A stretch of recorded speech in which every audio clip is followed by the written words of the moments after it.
बहू, कुछ अपनी देवरानी से सीख। देख कितनी अच्छी और संस्कारी है। देखा कैसे मेरे पैरों की मालिश कर रही है। तुझे इतने साल हो गए इस घर में, लेकिन अभी तक कुछ आया ही नहीं।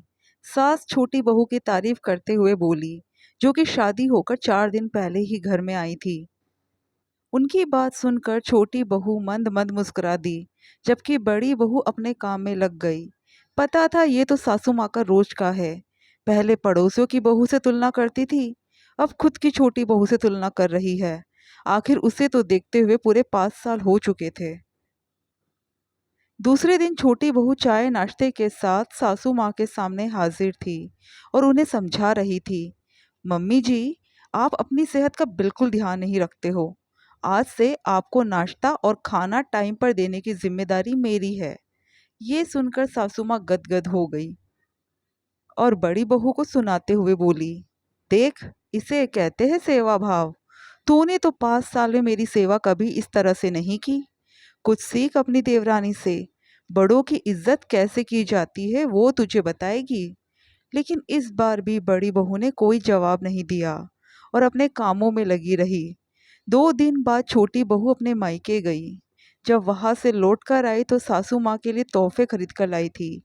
ये देखकर सासू माँ ने उसे खूब आशीर्वाद दिए और बड़ी बहू से कहा, तू तो कभी मेरे लिए कुछ लेकर नहीं आई।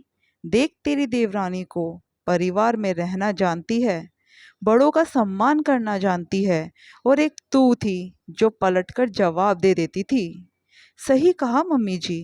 अगर मैंने पलटकर जवाब नहीं दिया होता तो आज आपकी छोटी बहू पलटकर जवाब दे रही होती, क्योंकि छोटी बहू के सामान में से सामान नहीं निकाला गया, बड़ी बहू के सामान में से सामान निकालकर अपनी बेटी को तोहफा दे दिया गया था।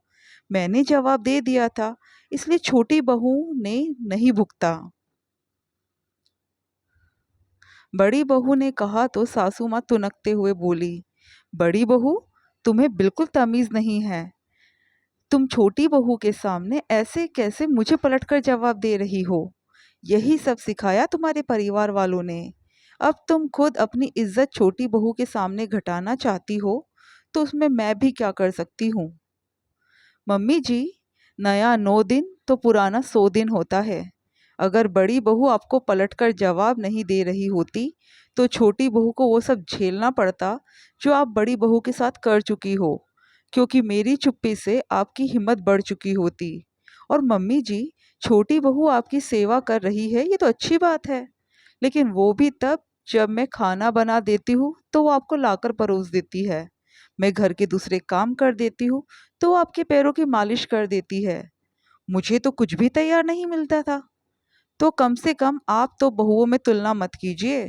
कहीं ऐसा ना हो कि आपकी तुलना करना इस घर के 2 हिस्सों को कर दे और नाम बड़ी बहू का हो जाए। बड़ी बहू ये कहकर अपने कमरे में चल दी। पीछे सासू माँ चुपचाप उसे देखती रही।